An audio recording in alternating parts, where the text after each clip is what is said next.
যারা পাঙ্গাস মাছ খেতে চান না, মানে অনেকে মানে পাঙ্গাস মাছ কথা শুনলেই নাক ছিটকায়, তাদের জন্য আজকের আমার এই রেসিপিটা, মানে যারা খেতে চায় না তারাও খেয়ে বলবে বাহ কি খেলাম। তাই আজকে আমি মানে যেটা করে দেখাবো সেটা হচ্ছে পাঙ্গাস মাছের চট পাতুরি। বিসমিল্লাহির রহমানির রহিম। আসসালামু আলাইকুম সুপ্রিয় দর্শক, আমার কুকিং চ্যানেল দীপ কিচেনে আপনাদের সবাইকে স্বাগত। আজকে আমি করে দেখাবো পাঙ্গাস মাছের পাতুরি। সিম্পল একটা রেসিপি, কিন্তু খেতে দুর্দান্ত হয়। আপনারা বাসায় বানালেই বুঝতে পারবেন। চলুন তাহলে কথা না বাড়িয়ে রেসিপিটা শুরু করা যাক। পুঁই শাক দিয়ে পাঙ্গাসের পাতুরি রান্না করার জন্য এই যে যা যা লাগবে আমি দেখিয়ে দিচ্ছি। আমি এখানে 2 টুকরা পাঙ্গাস মাছ নিয়েছি। এটা পেটির মাছ, এটা পিঠের মাছ। আপনারা পিঠের মাছটা দিয়েও করতে পারেন, পেটির মাছ দিয়েও করতে পারেন। আর এখানে মশলার মধ্যে লাগবে পেঁয়াজ, একটা বড় সাইজের একটা পেঁয়াজ নিয়েছি। আর এখানে রসুন আছে, মানে 2-3 কোয়া রসুন, ইন্ডিয়ান রসুনটা আমি কেটে নিয়েছি একটু পাতলা করে। আর এখানে ছোট্ট এক টুকরা আদা টুকরা করে নিয়েছি, কারণ 2 টুকরা মাছ তো, 2 টুকরা মাছের যতটুকু প্রয়োজন সেটাই নিয়েছি। একটু কাঁচামরিচ নিয়েছি 2টা। আর এটাই অপশনাল, এটা আপনারা দিতেও পারেন নাও দিতে পারেন। আমি একটু টমেটোর সাথে দিয়ে দিব আর কি, গ্রেভিটা ভালো হওয়ার জন্য। এগুলি দিয়ে, আর এখানে নিয়েছি এই যে পুঁই পাতা। এই পুঁই পাতা, বড় বড় পুঁই পাতা, এগুলি আমার গাছের পুঁই পাতা। আমি আরেকটা রেসিপিতে মানে ট্যাংরা মাছ দিয়ে রান্না করেছিলাম, মাছ দিয়ে পুঁই শাক, সেটাও আমি গাছের থেকে নিয়েছি। এটাও আমি গাছ থেকে নিয়েছি, আমার বাগানে ছোট্ট একটা টবে লাগিয়েছি, সুন্দর, মানে কয়েকদিন পরপরই খাওয়া যায়। এই যে এটা, এগুলি ধুয়ে নিয়েছি পরিষ্কার করে ভালো মতন। এখন এগুলি দিয়ে আমি রান্নাটা করব। এখন আমি মাছটা একটু মেখে রেখে দেবো। এই মাছটা কিন্তু আমি লবণ আর লেবুর রস দিয়ে কতক্ষণ মেখে রেখে দিয়ে তারপরে ভালো মতন ধুয়ে নিয়েছিলাম, সেটা আর দেখালাম না, সেটা বলে দিলাম। এখন আমি এটা মাছটা একটু হলুদ আর লবণ মাখিয়ে নেব। এই দেখুন, হলুদ আর লবণ দিয়ে ভালো মতন মাখিয়ে নিয়েছি। এটা অনেকে বলে কি যে এটা নাকি ভালো মতন ঘষে ঘষে মানে ডলে ডলে এটা উঠিয়ে নিতে হবে চামড়াটা। আমার কাছে কিন্তু চামড়াটাই ভালো লাগে। আপনাদের যদি উঠিয়ে নিতে ইচ্ছা করে তাহলে উঠিয়ে নেবেন, সেটাও বলে দিলাম। এই যে এখন ভালো মতন মেখে রেখে দিব প্রায় 10-15 মিনিটের মতন। এখন আমি চলে যাচ্ছি যে মশলাগুলো, এগুলো একটু ভেজে নিতে হবে চুলায়। মশলাটা ভেজে নেওয়ার জন্য আমি এখানে একটু হালকা তেল দিয়ে নিয়েছি, রান্নার তেল। এখন দিয়ে দিব এখানে এই যে আদা রসুনটা। প্রথমে আমি আদা রসুনটা দিয়ে দিচ্ছি। আদাটা আমি একটু করে রেখে দিলাম, মনে হচ্ছে আমার কাছে বেশি হবে। এখন এটা একটু ভেজে নিব, সামান্য একটু ভেজে নিয়ে তারপর আমি পেঁয়াজটাও দিয়ে দিচ্ছি। এখন পেঁয়াজ, আদা, রসুন কিছুক্ষণ একটু 2-3 মিনিট ভেজে নিব। এই যে দেখুন 2-3 মিনিট ভাজা হয়ে গিয়েছে। এখন আমি এর মধ্যে দিয়ে দিচ্ছি কয়েকটা শুকনো মরিচ। এটা আপনাদের ঝাল অনুসারে আপনারা দিবেন, আমি পরে গুঁড়া মরিচও দিব একটু, এটা ঝাল ঝাল খেতেই ভালো লাগে। এখন শুকনো মরিচটাও একটু ভেজে নিচ্ছি, আর কাঁচা মরিচটাও দিয়ে দিলাম। কাঁচা মরিচটাও অপশনাল, আপনারা দিতেও পারেন নাও দিতে পারেন, আমি দিলাম আর কি। আর দিয়ে দেবো সেই টমেটো। এখন এগুলোকে ভালো মতন ভেজে নেব, মানে ভালো মতন কি হালকা, মানে কয়েক মিনিট ভেজে নিব যাতে কালারটা পরিবর্তন না হয়। দেখুন এগুলো হালকা ভেজে নেওয়া হয়ে গিয়েছে। এখন আমি দিয়ে দিচ্ছি এখানে 1/2 চা চামচ জিরা। এই জিরাটা যদি আমি আগে দিতাম তাহলে কিন্তু এই জিরাটা পুড়ে যেত।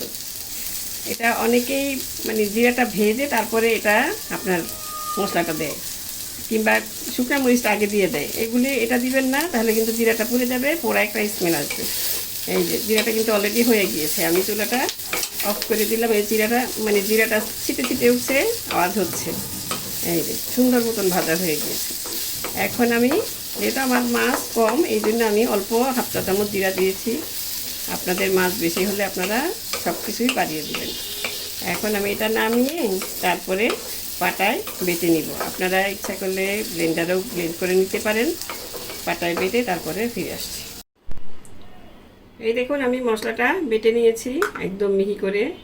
এখন এখানে দিয়ে দিচ্ছি লবণ। তার আগে দেখিয়ে দিচ্ছি আমি এই ডাঁটিগুলি ফেলে দিয়েছি। আমি এই দেখুন, এই যে পাতার থেকে ডাঁটিগুলি ফেলে দিয়েছি। এটা থাকলে হয় কি, পাতাটা যখন আপনি মুড়াবেন তখন এটা ভেঙে যায়, এই জন্যই আপনারা রাখতে পারেন। এখন আমি এটা এই মাছ দুটো এখানে নিয়ে নিচ্ছি। আর এখানে এটার মধ্যে আমি মশলাটা মাখাবো। এর মধ্যে আরও কিছু দিয়ে দিতে হবে, লবণ দিতে হবে। লবণটা কিন্তু আমি কি বলে মাছ মাখানোর সময় মানে যখন হলুদ দিয়ে মাখালাম তখন দিয়ে নিয়েছিলাম। এখন এখানে আরও 1 চা চামচ দিয়ে দিলাম। আপনারা আপনাদের স্বাদ মতন দিয়ে নেবেন। আর দিয়ে দিলাম এখানে 1 চা চামচের মতন লাল মরিচ। আর দিয়ে দিব, এটা মানে অনেকে পছন্দ করলে দিবেন, নইলে নাই, মানে একদম অল্প 1/4 চা চামচের চেয়েও কম গরম মশলার গুঁড়ো। এটা হালকা একটা গান আসবে, খুব ভালো লাগবে। এখন এটা আমি মশলাটা মাখিয়ে নিচ্ছি। আমি এখন পাতার মধ্যে কিছুটা হালকাভাবে মাখিয়ে নিব। এই দেখুন এইভাবে, মানে কেন মাখালাম সেটা পরে বলছি, মানে পরে না এখনই বলে দিচ্ছি। এই পাতাটা কিন্তু এটা মাখিয়ে নিলে এটা পাতাটার মধ্যেও মশলাটা সুন্দর মতন লাগে, খুবই ভালো লাগে। মানে পাতার মধ্যেও যে একটা পাঞ্চে পাঞ্চে ভাব সেটা থাকবে না। এভাবে সবগুলো পাতা আমি মেখে নিচ্ছি অল্প হালকা ইয়েতে মশলাটা দিয়ে। এই দেখুন পাতাগুলো মেখে নিয়েছি। এতে আবার আরেকটা জিনিসও হবে, লবণ পাতা মাখাতে একটু কিছুক্ষণ রেখে দিলে আপনার পাতাটা কিন্তু একটু সফট হয়ে আসবে। এখন সাইডে রেখে দিলাম। আর এখন মাছগুলিতে আমি 2টা ভাগ করে নিব। এই দেখুন সমান সমান যাতে হয়, এইভাবে এখন আমি মেখে নিচ্ছি। এই যে এক পিঠ করে ভালো মতন মশলাটা লাগিয়ে নেবেন। এই যে এইভাবে আমি আবার মশলাটা এখন মাখিয়ে নিলাম এভাবে। তারপর আবার দেওয়ার সময় আমি সুন্দর মতন মাছের মধ্যে পাতার মধ্যে দিয়ে দিব। এভাবে এটাও আমি মেখে নিচ্ছি। এখন আমি মাছগুলো পাতাতে মুড়িয়ে নিব। আমি 2টা মাছের জন্য আমি আলাদা করে নিয়েছি পাতা সমানভাবে। এখন এখানে আমি দিয়ে দিচ্ছি সেই যে মাছ মেখে রেখেছিলাম। ভালো মতন মশলাটা চতুর্দিকে মানে সব জায়গায় মাছের সব দিকে লাগিয়ে দিবেন। এই যে এভাবে এভাবে এভাবে লাগিয়ে দিতে হবে।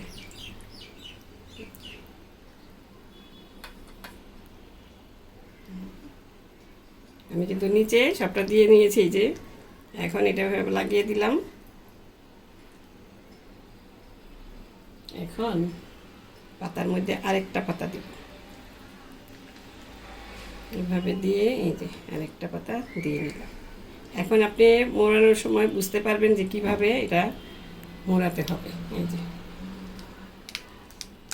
এভাবে দিয়ে এই যে এভাবে দিয়ে এখন টুথপিক দিয়ে আপনি মানে এটা আটকে দিতে পারেন। আটকে দিয়ে তারপরে আবার আরেকটা মানে প্যাঁচ দিয়ে নিতে পারেন। এই যে এইভাবে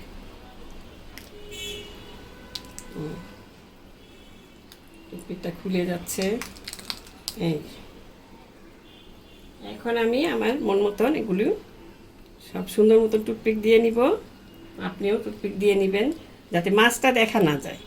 এই যে এইভাবে মাছটা যাতে দেখা না যায়, এইভাবে আপনি 3টা 4টা যতটা লাগে অতটা দিয়ে নেবেন।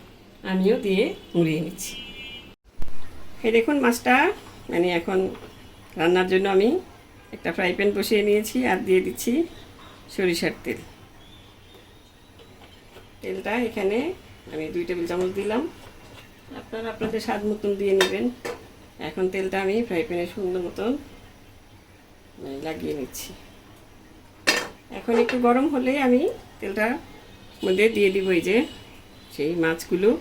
আমি এখানে দেখুন টুথপিক দিয়ে মোড়াতে পারছিলাম না, মানে কিছু টুথপিক দিয়ে করেছি এদিক দিয়ে। তারপর দেখি মানে পাতাগুলো আরও বড় হলে সুন্দর হয়, আর পাতা একদম গাছের পাতা তো কচি ভেঙে যাচ্ছে। সেই জন্য আমি সুতা দিয়ে, আপনারা সুতা দিয়েও করে নিতে পারেন, কোনো অসুবিধা নেই, সুতা দিয়েও করে। এখন আমি এটা দিয়ে দিচ্ছি। তেলটা গরম হয়েছে, এই যে এখন এভাবে দিয়ে একদম আঁচটা একদম হালকাভাবে দিয়ে প্রথমে ঢেকে দিব। ঢেকে দিয়ে রেখে দিব প্রায় 10 মিনিটের মতন। কারণ এখন যদি আপনি চুলাটা বাড়িয়ে দেন তাহলে কিন্তু আপনার পাতাগুলো পুড়ে যাবে, মাছটা সিদ্ধ হবে না। এই জন্য একদম হালকা আঁচে দিয়ে ঢেকে দিচ্ছি। ঢেকে দিয়ে আমি চুলাটা একদম এই যে কমিয়ে দিলাম। এখন ফিরে আসছি 10 মিনিট পর। এই দেখুন, আমি প্রথমবার একটু উল্টে দিয়েছিলাম এক সাইড যাতে না পুড়ে যায়। এখন আবার সাবধানে উল্টে দিচ্ছি। এই যে পাতা থেকে কতটা মানে পানি বের হয়েছে। এখন এগুলি, এই যে মশলাগুলো, এগুলি সামনে এনে দিবেন, তাহলে আর পুড়বে না। পাতাটা সুন্দর মতন সিদ্ধ হবে, মাছটাও সুন্দর মতন সিদ্ধ হবে। সুন্দর মতন বসিয়ে দিবেন যাতে মাছটা মানে অল্প আঁচে দেওয়ার কারণ একটাই, যেহেতু মাছটা ভিতরে, মাছটা তো আর এইভাবে লাড়াচাড়া দিতে পারবেন না, এই জন্যই আস্তে আস্তে আস্তে আস্তে এটা সিদ্ধ হবে আর সব মশলাপাতিগুলি ভিতরে যাবে। আর মশলাগুলি এই জন্যই কিন্তু মশলাটা একটু ভেজে তারপরে বেটে নিয়েছি, সেই জন্যই, যাতে মশলাটা কাঁচা গন্ধ না থাকে। এখন আবারও ঢেকে দিয়ে আবারও রেখে দিব 10 মিনিটের মতন। ফিরে এলাম আরও 10 মিনিট পর। টোটাল 20 মিনিট লাগলো আমার মাছটা হতে। এখন আমি দেখে নিব, এই যে একটু বোঝার জন্য আপনারা দেখে নিতে পারেন একটা কাঠি দিয়ে। এই দেখুন, একদম অনায়াসে ঢুকে গিয়েছে। মাছটা যদি শক্ত থাকতো তাহলে কিন্তু এটা কাঠিটা ঢুকতো না। এখন এটা আমি নামিয়ে পরিবেশন করে দেখাচ্ছি। এই তো আমি মানে চুলা থেকে নামিয়ে সাজিয়ে নিয়েছি। দেখুন, পুঁই পাতা দিয়ে সাজিয়ে নিয়েছি, মানে একটু আনকমনভাবে সাজিয়ে দেখালাম। আপনাদের যার যেমন ইচ্ছা সাজিয়ে দেখাতে পারেন, যেভাবেই দেখান খেতে কিন্তু একই লাগবে। এখন আমি মাছটা আপনাদের একটু মানে কি বলে উল্টে দেখাবো, মানে পাতাটা সরিয়ে দেখাবো। এই দেখুন, আমি এখন আরেকটা প্লেটেও সাজিয়ে দেখালাম। আপনারা বলবেন যে কোন প্লেটে সাজানোটা সুন্দর হয়েছে, কমেন্ট করে জানিয়ে দেবেন। আর এটাও জানাবেন যে অন্য কি রেসিপি আপনারা দেখতে চান। এখন এই যে আমি পাতাটা সরিয়ে নিচ্ছি। এই দেখুন, দেখুন মাছটার কালারটা দেখুন কত সুন্দর হয়েছে, মানে একদম সফট। এই যে হাত লাগাতেই ভেঙে যাচ্ছে, খুবই সুস্বাদু হয়। আর এই পাতাটা দিয়েই তো ভাত খাওয়া যায়, আর কিছু লাগে না। তাই আশা করি আপনাদের আমার আজকের রেসিপিটা আপনাদের ভালো লেগেছে। ভালো লাগবে। আপনারা বানিয়ে বাসায় তৈরি করে দেখবেন আর আমাকে কমেন্ট করে জানাবেন যে মানে কীরকম লাগলো। আর কি কি রেসিপি আপনারা দেখতে চান সেটাও বলবেন। আমি আপনাদের মানে যেই রেসিপিটা দেখতে চান সেটা আমি করে দেখানোর চেষ্টা করব। তো দর্শক, আজকের রেসিপিটা যদি ভালো লাগে প্লিজ আমার চ্যানেলটি সাবস্ক্রাইব করে নিয়মিত চ্যানেলটির পাশে থাকবেন। সুস্থ থাকবেন, ভালো থাকবেন, ঘরে তৈরি খাবার খাবেন আর আমার জন্য দোয়া করবেন। আল্লাহ হাফেজ।